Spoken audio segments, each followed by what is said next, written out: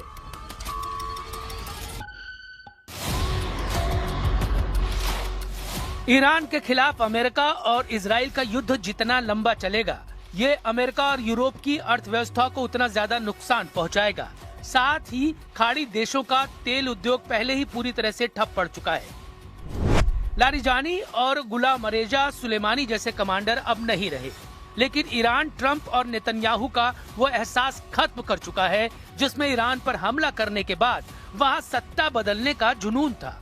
Iran की नई leadership अब खुर्रमशहर मिसाइल के वॉरहेड की तरह काम कर रही है, जिसमें 80 से ज्यादा क्लस्टर होते हैं और दुश्मन के खिलाफ एक क्लस्टर बम भी नाकाम हुआ, दूसरा क्लस्टर वार के लिए तैयार रहता है। ऐसी ही एक क्लस्टर लीडरशिप का नाम है अब्बास अरागची, जो ईरान के विदेश मंत्री हैं। जब ईरान के विदेश मंत्री अब्बास अरागची से पूछा गया कि आप अमेरिका से सीज फायर के लिए क्यों नहीं बात करते, तो उन्होंने जवाब दिया, हम इजराइल और अमेरिका को कड़ा सबक सिखाना चाहते हैं ताकि वो फिर कभी ईरान पर हमले की हिम्मत न करे।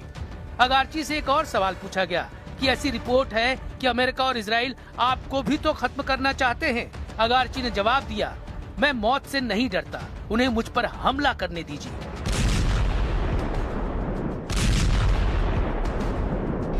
ईरान से आ रही रिपोर्ट बता रही है कि तेहरान, इस्फहान, करज और खुर्माबाद में सबसे ज्यादा तबाही हुई है।